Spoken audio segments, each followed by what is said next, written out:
Hey everybody, thanks for coming back to Spud Run Golf here. We're back at the golf green right now, and today's episode, we're going to catch you up on where we've been, what we've been doing. We built this handy dandy little bridge going to the golf green today. We've got a spray, mow, several updates we're going to do, so let's jump right into it right now. Guys, when I make these videos, obviously I want everything to be perfect. Well, the truth of the matter is, it's not. We've got bent grass on this green. This green was planted last October. Right now, we're at the 1st of July. All in all, it's coming in great. But I want to show you a couple things. Things, if you're thinking about doing this, maybe you can look out for. These edges, we've got these edges are bad. The edges are like that because of cultural practice, how I first started mowing. When I was mowing with my greens mower, my Toro, I was turning on the green instead of going off the green to turn to come back. That's what caused that. We've got some brown patch disease. July, obviously we are kind of in a cove.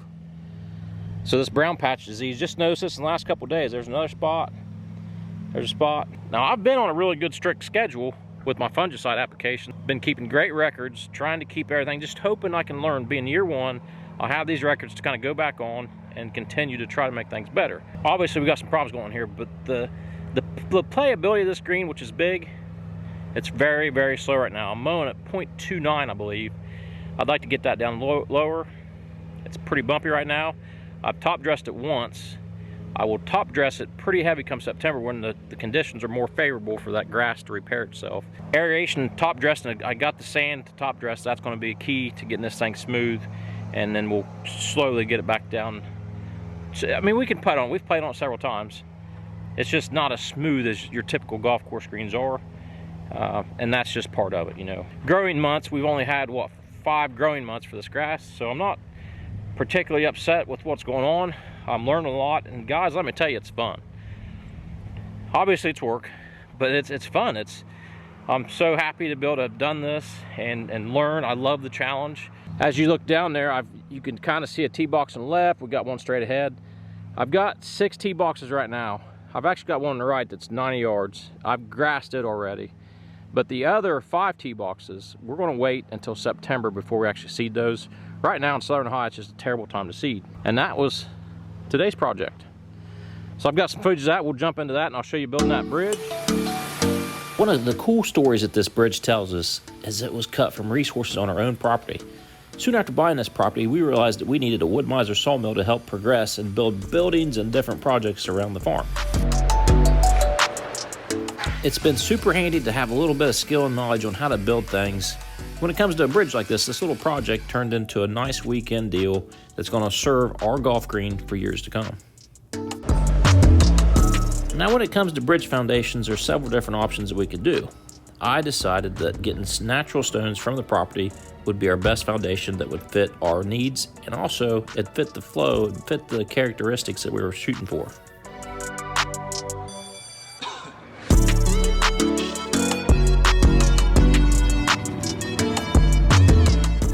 We're going to go ahead and jump on that fungicide right now.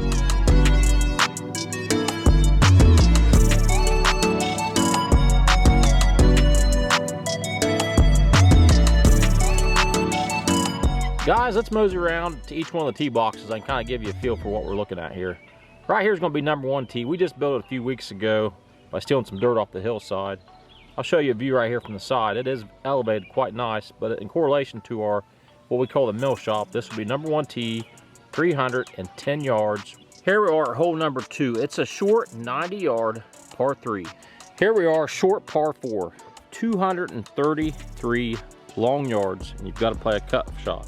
This is a really, really tough hole. This woods on the right. Yeah, there's a ton of shots. Stick around to the end of the video. We played some there the other night, and one of my non-golfing buddies, hit 2 backwards on this tee box. I've got some footage of that. Stick around, I'll put that at the end of the video.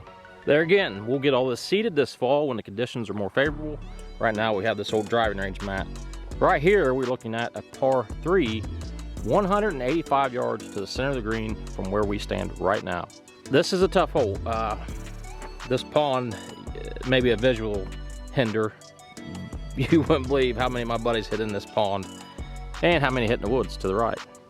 There again, beautiful layout here. The fairway this time of year for being the middle of July. Things are looking fantastic. Also a good time to explain one of the processes that I'm going to do this September. You can see this was all tilled up, I think one of the first videos I showcased a little bit of what happened last fall. That's fairway, that's good fescue grass right there. I ran out of time, so what we're gonna do this September is you can see where it stops. We're gonna continue that fairway on down, because from the par 5 way up there, your tee ball is lucky to land in this little zone right here. So I wanted to bring you up to speed. We'll actually continue that nice fairway out through here, which will involve spraying all this. This is clover and just junk grass. We'll spray it. I might put a mound, I'll shape it with our dozer, get a little bit of a buffer mound on this creek bed, and then we'll seed it. We'll disc it up, seed it. September's just so good to grow grass around here. So next up, we're gonna go up to the par 5, which is way back this way. Here we are at the par 5 tee box. Small tee box, but I wanted to elevate it for a couple reasons. One is when you come into our farm, here's the driveway. This looks really neat coming in, especially once we get it seeded. So right out there's those 2 white oak trees I was telling you about. That's a gamble to go over those, but the safe shot is just to the right of those. I showed you just a minute ago where your ideal landing spot needs to be once we get that seeded, get that fairway extended down. That's a funny story on this hole. It depends on who's playing. If I got a bunch of buddies that's playing, just having fun, drinking cold ones, and if they're not good golfers, we're not gonna play this hole because we usually have friends out here camping. We've got a little mill shop down there. This is a dangerous setup for the non-athletic golfers. Here we approach another drivable par 4. This one's 245. You can see where we had the mat setting. It's elevated up like the other ones. This was not seed. This is just weeds that grown in. There again, we'll spray this, get some good topsoil, and then seed that this September. The creek does play into consideration on this one. The tree on the left, a little bit. But you can see this is a great hole. I usually leave this for one of the last holes when me and my buddies are playing. Especially if it's a tight race. You can lay up to play safe, or you can get out the big 3-wood. 245. This is what I consider to be our service road to get back to this area. We've got some more. We got a little mini cabin back in there. You can see down to our right. It's quite a bit lower, but that's where the fairway is. We're gonna go back, turn on the sprinklers for this evening, and I'll go over some closing thoughts on this video, tell you a little bit more about me and why I'm so passionate about this little project we got going on here.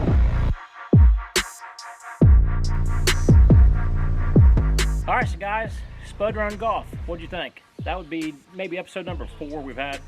I'll continue. I'm really motivated now. We're getting more comments. I know there's only 20 people or so watching, 20 people subscribed at least, but I mean, I know it's like I don't expect this to get out for everybody to see, but I think once people see it, they're going to appreciate the passion that I have here.